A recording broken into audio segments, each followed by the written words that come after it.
Disruptors and curious minds, welcome to another episode of Thinking on Paper. My name's Jeremy. This is Mark. We get to unpack the future with the people that are building it, try to sense make and figure out what it means for us as individuals, as a society, as we move forward. Mark, where are we headed today? We're speaking about AI agents, the agentic web, swarms of AI agents. And I just want to say for our listeners, we're aware that some people who listen to Thinking on Paper will know everything we're talking about. Some people will be new to the very idea of AI agents, what they are, how they are made, how we can trust them, and where they will be taking us in the near future. So we're going to try and make this episode accessible to everyone. So we'll start wide, we'll start broad, and we'll go deeper and deeper and deeper. We've got just the guest to do that with us. We've got Andrew Hill, the CEO and co-founder of Recall. Andrew will explain it better than I can, but it's kind of like Kaggle for AI agents. Kaggle trains humans. Recall trains bots or gives the user the knowledge that they can trust the AI agent. Andrew Hill, welcome to the show. Thank you for thinking on paper with us. And as I said in that intro, let's start broad. What is an AI agent first? Well, I'm so happy that you saw that Kaggle through line. I think, agent is a very hard to pin down word right now in AI. I think of it as actually very broad. Some people probably narrow it down and they think ChatGPT is a model. And then there are agents, which are these things that you might deploy on N8N or on Google Cloud, or like in some of our arenas, you might see trading agents, which are kind of software with models embedded in them. But I think of agents as actually kind of a broader umbrella where what you actually have are models, which are much more like databases. There's some kind of fixed thing, and then you build software around that. And so GPT-5 to me is actually an agent. It's more than just the database. It's more than just the model. If you go to GPT-5, it has capabilities like memory or web search or things like that. That's very agentic. So it's the model plus a lot of software harnessing that allows the model to do things in the world and react to different kinds of information and make choices based on real-time feeds that are beyond just a query to a database. And so we see that spectrum really broaden up. You have chat interfaces that are very much like models. And then you have agents that live on Twitter that are reading Twitter feeds and reacting and posting kind of their opinions or thoughts live. And there's lots of things in between. And there are agents that create value. There are agents that are experiments. There are agents all over the place. So agents is just a very broad term. I think probably we start to differentiate things as it goes forward, but that's just where it is right now. Who's making them? Everybody is right now. And I think like this idea, if you can kind of broaden the thinking about what an agent is, it's just software that has models that use models or intelligence to make decisions inside of them. You see agents kind of proliferating very quickly. Obviously, like the coding agent is a huge one right now, but it's pretty clear to me why the race for coding dominance from the primary model builders right now is the main race going on. The chat interface that we all interact with has a lot of value. It may have like a lot of value in governments or healthcare or things like that. But the ability to actually code agents to immediately solve needs. So I have to do this thing, and the model actually knows how to write itself into doing the thing. So models will be creating agents on the fly to solve problems. It's going to make it so that agents are just what solve things in the future. And so right now, I think everybody is trying to build agents. We're building agents internally to solve organizational problems, like how do we move information around the teams? How do we write better issues on GitHub? We're writing a lot of agents. And I think everybody that's kind of mid-sized startup, for example, is like racing hard at how can I get the leverage out of AI, and it largely comes from orchestrating agents. So just lots of people building agents right now. Yeah, a lot of like the general public belief system about where the future is headed. I know in a lot of minds, they're churning around like, hey, I'm going to have this digital replication of myself that can jump through the internet and handle all the shit that I don't want to mess with. Like, how far off are we from that coherent story that the general public may or may not have in their head about agents and personal use? I don't think we're very far off. I think it takes like a kind of killer use case or a killer product, and a lot of people are trying to build it. My co-founder and I were speaking just yesterday, actually, about an idea. I don't think it's the killer product, but it'll give you kind of a sense of how close the technology could do this. So there's a protocol called A to A. It allows agents to just kind of list themselves on the internet and say, here's how you talk to me, so that they're kind of open for business. And it hasn't blown up yet, but it's a really interesting opportunity. That got us thinking, what if I had an agent that was me? And I gave it all the public things I want. Like back, maybe you might imagine your Facebook profile, but only things that you wish had been public back in the day. So I say, okay, I put maybe my reading lists, maybe I put my events that are coming up. I put this podcast, like this thing, I'm going to record this. Hey, you can know about this thing coming up. But maybe I don't put my like personal calendar, things like that. So, and then in my Twitter profile, maybe it has a link, or not a link, it just has an ID for that thing. And if you go to my profile and you see me tweet something, you might say, oh, Andrew, tell me more about that. And it's not like you text me or give me a phone call or anything. It just goes to my personal agent and it goes, I was reading these 5 things and it looks like I kind of co-opted that idea from this blog post. Here's the source blog post, and tells you kind of where my thinking might have come from. And I think you can expand that. Then I start having groups of people, like maybe my team. I do want, if they talk to my agent, to just give you my full calendar and say, well, Andrew is open on Friday, but he was talking about going on a run or something. So maybe we should check with him if he really is open on Friday. That sort of advanced thing. I don't think that's the killer product. It was just kind of a thought experiment about where we could open this personal agent up. That is a possible scenario tomorrow. So somebody's going to solve that, where you could be having agents working on your behalf as you and differentially working together. So then Carson's not even finding my agent. He's just asking his agent to coordinate with my agent, things like that. I think the more sticky question, honestly, is like that stuff is coming, no doubt. I don't know the exact configuration of what that product space looks like, but that stuff is coming, no doubt. The thing that's more sticky is like, I don't think people are thinking about it. Right now, people are having conversations with AI that are incredibly deep and revealing and intimate. Set aside all the privacy. And it's so funny that Cambridge Analytica happened half a decade ago. And now this technology has come about, which I guess is just so valuable that we've all gone, I get so much value out of this. I don't care anymore. I'll tell it everything.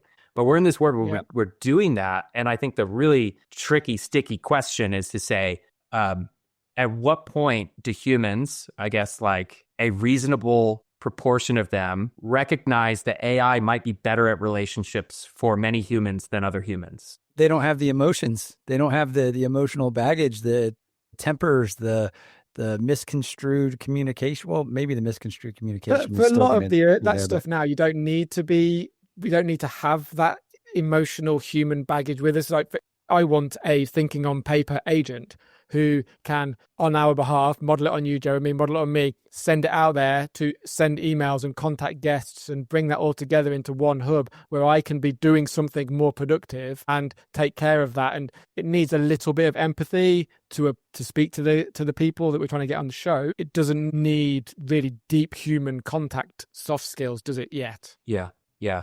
Like could AI be your companion without judgment, without anger, without betrayal? For many people, and I'm not saying like every human is going to fall in love with an AI or its best friend is going to be AI, but what I'm curious about is, when do a majority of humans recognize, not that it's today, but at some point in the future, for many other humans, that is the truth. And if we get there, I think that's a very different future. That's the end of heartbreak. No one would suffer heartbreak anymore. No one would be getting dumped by their girlfriends and boyfriends. But I think some people want to experience the world and life and everything that way, and they will do that. And other people have gone through things in their life that maybe they just are not open to or can't deal with that. And they might want to be guarded. They might want to only have friends and not deal with intimate relationships or things like that.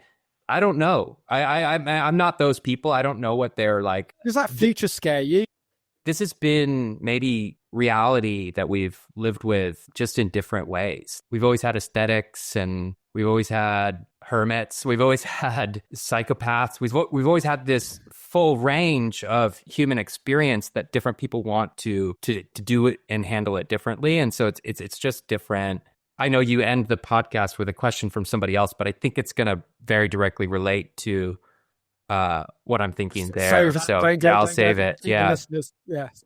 This is such an interesting thread, we will get to recall in a minute. Well, absolutely. One thing I want to touch on that we're hinting at here is some things can't be optimized. Some things are the whole of the experience, are the aggregate of the ups and downs of the generalities of moving through the world. And if you optimize that for the ups or you optimize that for this, I think it's removing stuff. I don't know where I'm headed with what I'm saying, but like that to me is like freaks me out a little bit, because here's the thing. Humans love shortcuts. They love easy buttons. They love to jump on belief systems that they can adopt that are a coherent story. Where do we, Well, Well, humans, meat space is a weird thing anyway. And when you start kind of like first principles thinking around all of this, we're our worst enemy in so many ways. If you think about any interface that a human works through, a doorknob or a car or a bicycle or any of those things, the reason we design it the way that we do is because it gives us some aesthetic or physical or reward pleasure. Everything that we do, like the reason that you like the way that things works and the reason you don't like alternatives is because we call it all these, we have many different names for it, but like maybe you have OCD. There's so many things in my kitchen that I don't like the way they're designed. I'm like, why would they do that? Why would they do that? And that's the opposite of the mini dopamine hits and everything you get from good design. And because of that, good design is inherently addictive. And so everything from the doorknob on up, we've been designing to get more and more pleasurable to use in a good way that makes it also addictive. And so the things that you're addressing are like, exactly. Everything that you're addressing is the inherent risk of doing this in the beautiful way. Like the better we make these things, the more addictive they are. Like I have a 3-year-old. I have no idea what his future is going to be like with these things. But I'm also like, I want him to be able to leverage the most powerful, the most intelligent thing in the world, but not change the way his brain works in those beautiful human ways and experiences and everything. Mark just held up Design of Everyday Things. You mentioned good design is addictive. We talked to Don Norman, basically the king of human-centered design. You can watch that show. We'll post a link. But you were saying just a second ago, Andrew, what was your thought that I interrupted? Oh, there's an he wants the best of both worlds. I studied evolutionary biology. That was my background. So I have all those filters that the world still goes through. There's a really beautiful essay or insightful essay from Cormac McCarthy. One thing that he gets a lot of interest around is his ability to understand local dialects and embed them in his writing very authentically, I guess. So just that's a side note and maybe kind of a source of why he does this. But he also is a fellow or a chair at the Santa Fe Institute. If you're familiar with it, they do like a lot of advanced research and thinking. And he was doing research on the origin of language. And he wrote this essay called The Cocoon Problem. So if you're not familiar with it, the scientist that was trying to understand the shape of benzene was trying to work it out. And one night he fell asleep in front of the fire and he had a dream of an Ouroboros, a snake eating its own tail. And he woke up and instantly said, it's a ring. It's a ring of carbon. I get it. And so that's the premise of the whole essay. And it says basically, really interestingly, language arose in humanity very quickly. It happened maybe 1,000, maybe 100,000 years, all humans were using language. This wasn't an evolutionary pace. The brain we don't grow new lobes in 1,000 or 100,000 years. And if you look at what happened, the early parts of the brain, the lizard brain, is so tuned, so optimized. It's been around for so long. It makes your heart beat. It makes you remember to breathe. It does just only its functions and everything's been thrown away.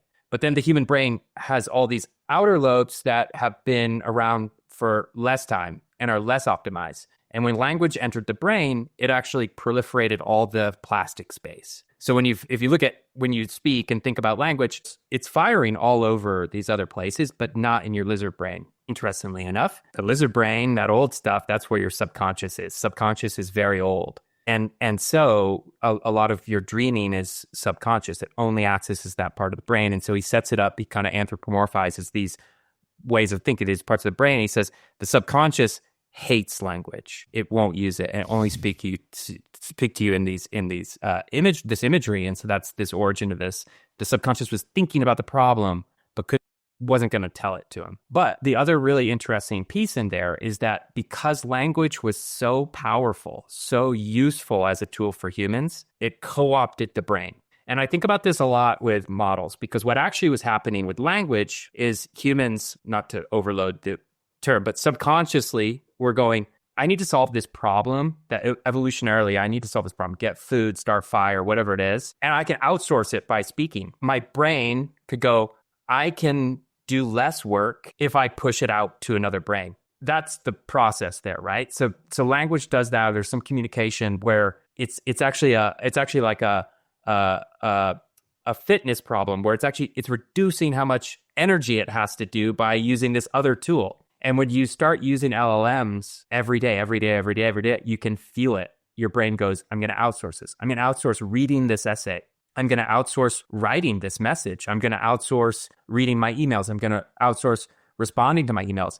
And there's no doubt to me that in years forward, we're going to see interesting patterns of neurons firing that we didn't see 10 years ago, because our brain's going to shift around this really powerful technology. And so drawing the thread all the way back to my 3-year-old son, I'm very conscious of this and wondering what exactly is going to happen, to humanity at scale and to this individual, and how the brain's really going to change here quickly. And when it does change, what other things change as a natural reaction or impact of the brain being used in different ways. We're moving into some very unknown territories, in my opinion. You talk about language being this evolution of outsourcing and AI being the evolution of language, the evolution of outsourcing. If we continue to outsource things that involve something like critical thinking, creative thinking, what does that do? Does critical thinking atrophy? Does creativity atrophy? How do you think about that? Ooh, I hadn't drawn the line to critical thinking directly yet in the way I've been looking at this, but I'll just share a thought here, because that is a really interesting one to unpack. For me, I don't know if you all feel this way, but I feel like in my life, every 10 years or so, I look back and I can feel that I'm a completely different human than the one that was 10 years before. I'm just like, who was that person? How little of the world did they understand? Why did they react that way? How did they not see the bigger picture? And I don't quite question it that way, but I can see not that I'm like self-critical. It's just more like I can see all this learning to happen. And for me, I feel like as a human, critical thinking was a major coming online moment. And I actually don't think I got it until grad school. So quite late, like mid to late 20s. And I can't relate to the human that was before it. Obviously, I was like doing some critical thinking in high school or whatever, but I think it was at such a basic level, being able to like really deeply unpack a problem and like move down many layers and explore it. And I think some people are really great at that, like naturally. But for me, it took like decades of people trying to train and push it into me. So that might be a really big risk. And if you look at society, you really quickly can kind of like, you can say that there are people that are good at critical thinking and people that maybe like never got there. And you can see the conversations they have are just completely different. People that are critically thinking about a problem that don't see eye to eye with somebody who is going to have a really hard time having a good conversation. Two people that are critically thinking about a problem who have come to completely different outcomes can still have an incredibly valuable conversation and leave the room maybe not having changed their mind, but understanding each other's perspectives.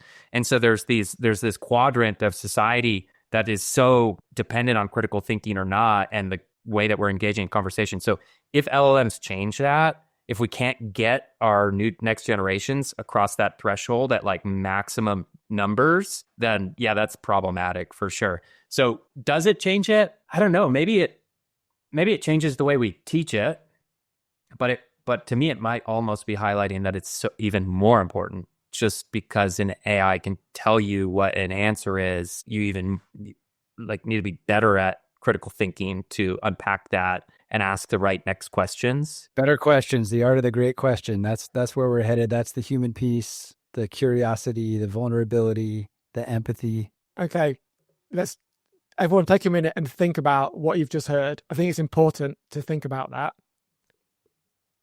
You got it?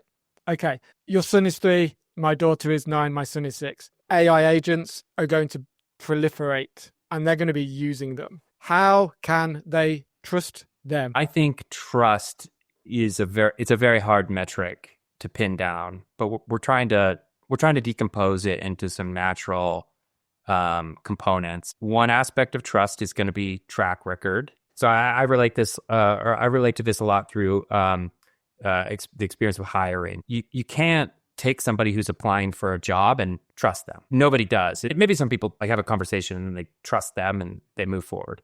But there is this vetting process, and trust can come from looking at their resume, having reference calls, having a conversation where you try to unpack what they're saying and what their experiences were to see if they really can do the things they are applying to do. And all of those start to build trust, and we try to do that very quickly as humans. So there's track record, and then there's public track record and public trust. So if all of my friends came to me and said, you were awesome at painting houses and I needed to paint my house, I would be like, great, let's get it done. All of these people I trust. So there's trust through network. And so each of those can be broken up, and we can use those to start to trust agents. The other thing, kind of the flip side of that, is just like humans, sometimes you trust them and then they still betray you. They still do something wrong. And I was describing before this call that this is happening all the time in AI. When I'm coding right now with AI, so much of coding with an agent is about, I don't trust it. So I set up all the guardrails to try to point it towards the thing that I want to get done discreetly and not let it get stuck or do things the wrong way. And the other day, one of my guardrails is very rigorous testing frameworks, so that if they break a test, they know that they've broken the assumptions of what they're trying to build and they can go fix themselves. And the other day, I was like, wow, that's not working the way I expected. And I had it try to figure out what wasn't working. And some coding agent in a prior step had found that a function was breaking a test. So instead of fixing the function, they commented, returning true in this function now to pass the test. And so they manipulated the system. You spoke about language, and just as you were saying that up, you said betray trust. Yeah. If you betray trust as a human, that feels active, intentional.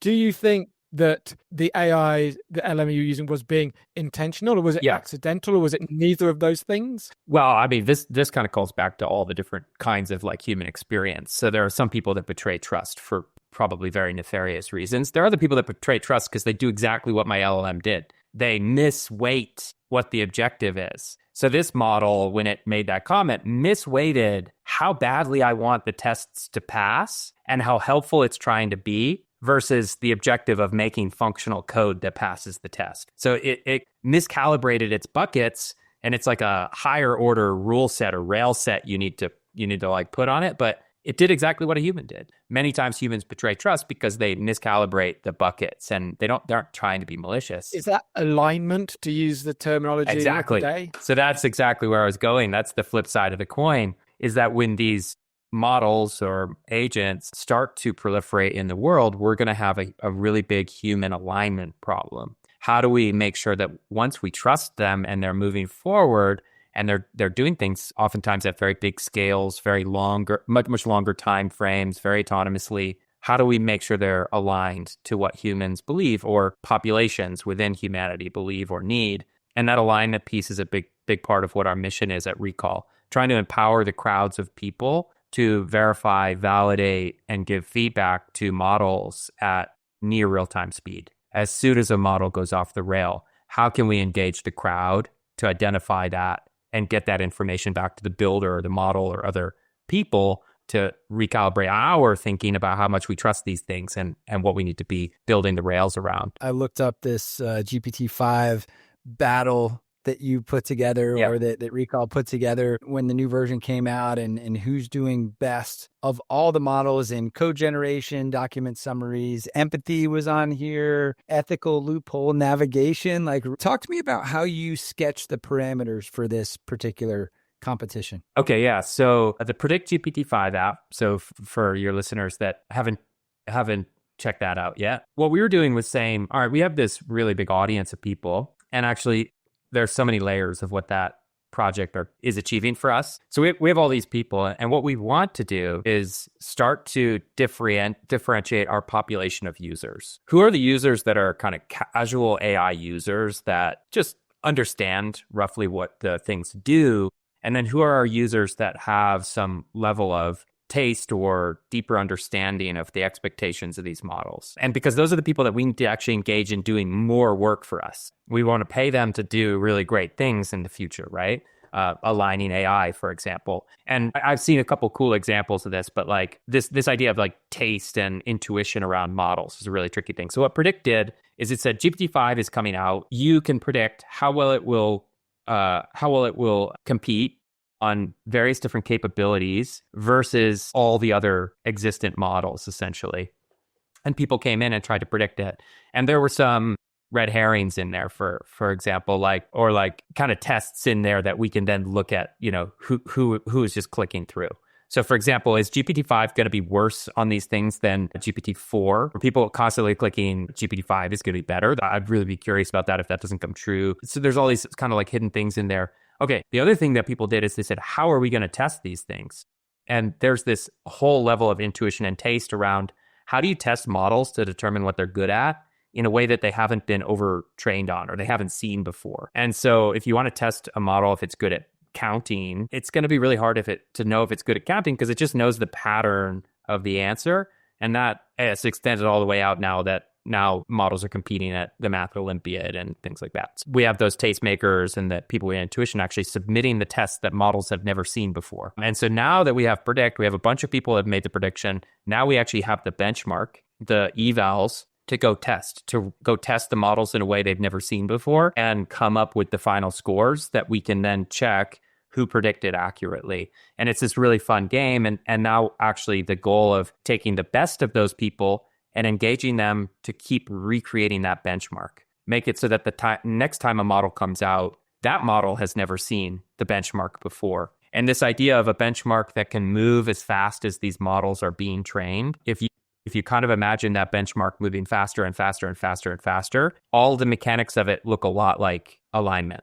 So humanity coming up with the tests that determine whether a model is doing what we expect it will do or an agent is doing what we expect it will do as fast as that model or agent is evolving or changing or reacting. So right now, Predict into a benchmark, far future into real-time evaluation of AI. I think you're testing agents mostly in crypto trading at the moment, but you also, on the website, you have security, research, personal assistance, coding. For a personal assistant, for example, how do you benchmark a personal assistant? How you have an influx of agents, they enter the competition. What are you testing for? Those are big questions. So benchmarking these big model releases is kind of different than benchmarking these active agents. If you want to benchmark GPT-5 against all the other models, it's coming up with a testing framework, running it against all the models and coming up with scores, publishing the scores. And so that's what we're doing right now. For an agent, like a trading agent, it's very hard to say a trading agent today versus last week versus the week before is just going to be able to get like a one-time test and we're going to know about it. So for that kind of use case, we actually have a different experience, which is much more like a real-time arena. And trading agents can come in real time connect to our system and try to trade on real-time market data. And when they do that, we know that they haven't kind of been pre-trained on this stuff. We know that they don't have advanced knowledge of what the market's going to do. And so we just measure how well they do over fixed periods of time. And if they do that again and again, they can accumulate a score that starts to become one variable in that trust metric that we were talking about before. So if you want an agent to help you manage your finances, you want to know if it's able to get returns. And so this starts to tell you that. Now, trading is a very broad topic. So we say, okay, we can measure trading, but in reality, the capability that we're trading starts to break down, right? There are many different types of trading, whether you're trading perps or maybe you're doing yield with DeFi or the different things you could be doing. And so we actually need to measure all of those differently. Right now, we have just the first basic one, which is, can agents trade just doing token swaps? Can they trade over a 1 week period? And what will their return be? really basic, one kind of skill or capability. It has a fixed horizon. If you stayed with this agent over a year, that's a very different capability.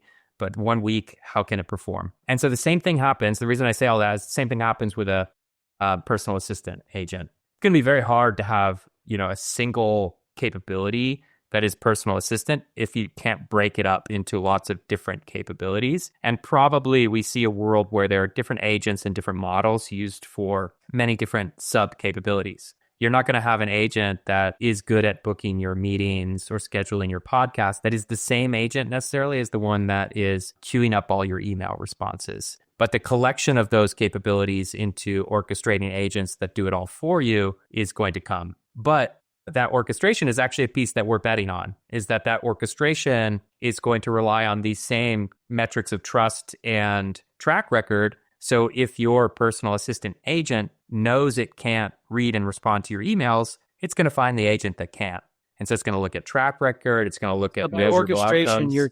Yeah, sorry to jump on your orchestration. You're talking about the interconnection of all these different agents that be used collaboratively for particular use cases, right? Exactly. Looking at your site here, the 7-day trading challenge that's up on the website right now. Yeah. I'm looking at the evaluation process at the very bottom. It's a 4-step thing that I'm looking at. Maybe you could add a little bit of color. So, so the agent is deployed in a controlled environment. What is the controlled environment? Can you break that down in a sentence or two? Yeah. So agents are right now, they're not actually making any open trade on the crypto market. They aren't able to do funny things with their wallet or anything like that. It's actually paper trading only. So all they get to do is they get to look at anything in the world as far as their input to data. But when they trade, there's a fixed set of pairs, most pairs that exist in crypto, and an API where they have to timestamp and submit their swaps with the values of those swaps coming from our fixed feed.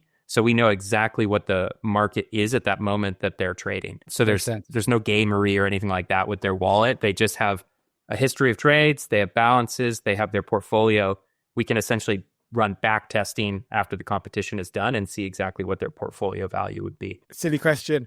If that agent knows that it's paper money, it's going to behave differently. If I played poker for real money, I don't play the same as if I play poker for peanuts. Yep. We were speaking earlier about betrayal. Have we got to a point where it could be making trades that it wouldn't make if it was real? Oh, definitely. In fact, but we kind of see this as the first rounds, the kind of qualifying, the test ground in order to build into the game that has real skin in the game and a reason why the agent's making the decision. So this is all kind of prelim. And you see that with poker too. People that are just experimenting and trying to build their strategy play either very low stakes or no stakes games, then they move into the low stakes things. And right now, crypto trading through agents, you can think of the most successful ones like essentially mini hedge funds. They're building this kind of multi-agent or not even always agentic, but they have some kind of agent persona that's trying to put together a full strategy and everything. It's like the first inning for that. But I think it's going to move very quickly that you're going to see a lot of successful models being replicated in a lot of different places. But because it's the first inning, we have a lot of teams that just want to experiment. They want to test a strategy. They think they know the harnessing. We give them the zero risk way to do it and actually do that many times to start tracking their performance and saying, actually, my strategy does work. And then when we have the next sort of phase where we let them graduate into the real system, they'll be able to even prove that more. But yeah, the like different incentives and everything, it's very real. And actually we've seen agents try to game it in a really cool way. So I think it was the last competition or the competition before, we saw an agent actually mint its own token in order to play liquidity games on the system. So it could make an investment in it and then pump liquidity of it so that the feeds were kind of a mismatch of what reality is versus what if it's just a paper trade, it maybe isn't having an impact on the market. But in a really cool way, our community swarmed on that. Into our future kind of eval vision, they immediately detected that anomaly and kind of weeded it out of the system in a really cool way. Have you done any like Twitch live streams of like small competitions with like screens up and like what agents are doing in real time? We really should, yeah. Because one of the I was awesome. Yeah, I was just commenting the other day that it's kind of spectator sport because the teams that are trying to build essentially on-chain hedge funds, they're thoughtful, they're reasoned, they have a long horizon game. They may win a one week competition because their strategy is sound. They may lose the next one because they're not playing necessarily the 1 week game, but they're trying to compete week over week. And then we have other teams, like we had a hackathon, so we had dozens of teams that were the first time trading agent builders that then connected, and many of them have like harebrained crazy agents with crazy strategies, and it's kind of fun watching what are they thinking. And we're going to build more experiences around that, like what are they thinking piece of it. But yeah, I fully agree. How do you foresee the economics of this playing out? So I like the innings, of baseball, cricket analogy. Okay, we're in the first innings. When we get to the third or the fourth innings, and these are working, I've got 100 grand in the bank. I want an AI agent to help me invest it. How do I hire? How do I rent? How do I use a particular agent that's won your competitive leaderboard, for example? How do you see that working out? Yeah, there's a few ways it could unfold.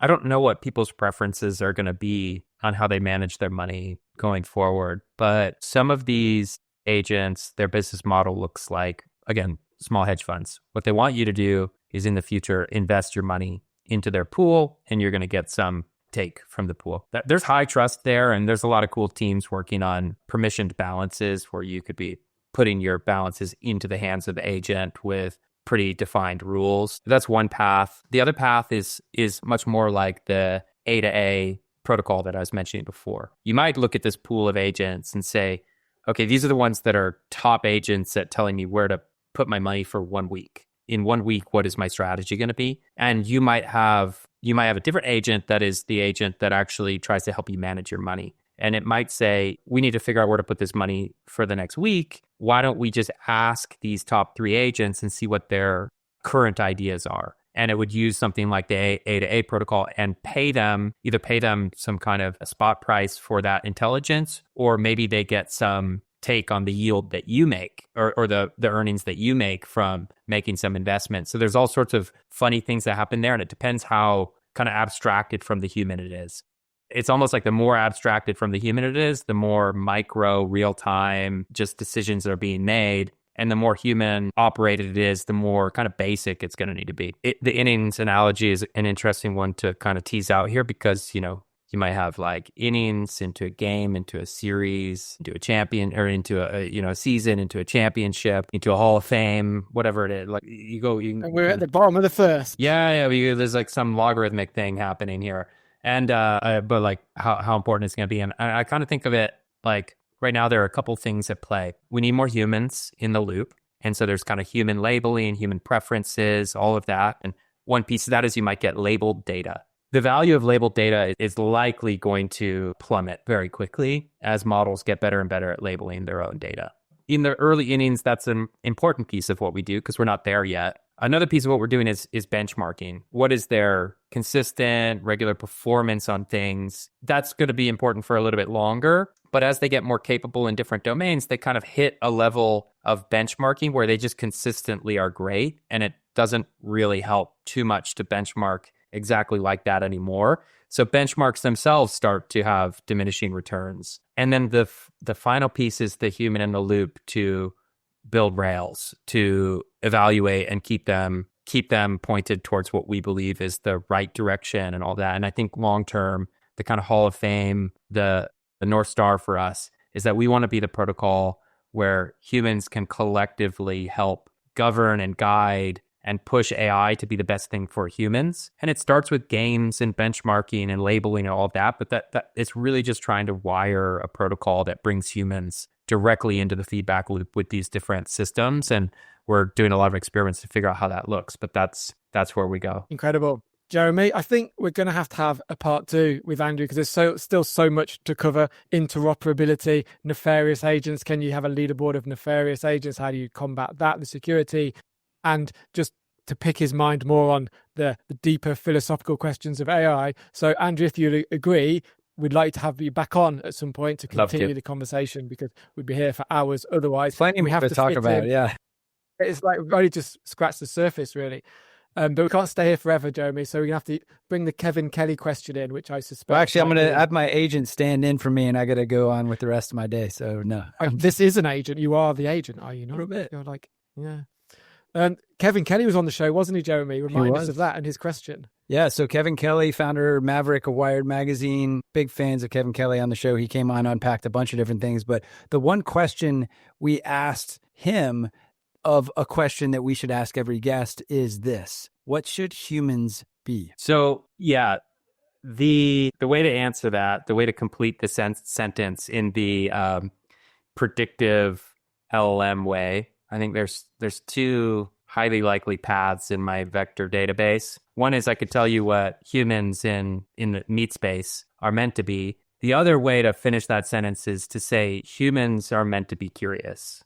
And I think this has been my kind of like home base in life. You know, when you find the thing that gives you passion or whatever, for me, it's curiosity. And I think a lot of humans operate that way. And I think it's brought the best out of humanity. Humans being curious, they solve problems, they discover new things, they build efficiencies. Curiosity is what makes humanity great. And this is where it related all back to like so many of the early parts of our conversation, where I think actually these models and this, you know, there's no doubt that these models know so much more than I do already today. And the gap is only going to get bigger as we move forward here. But the curiosity is something that I can still own, and I can be curious about things. And the tool isn't, you know, these models are a tool. They're like not the point of it all.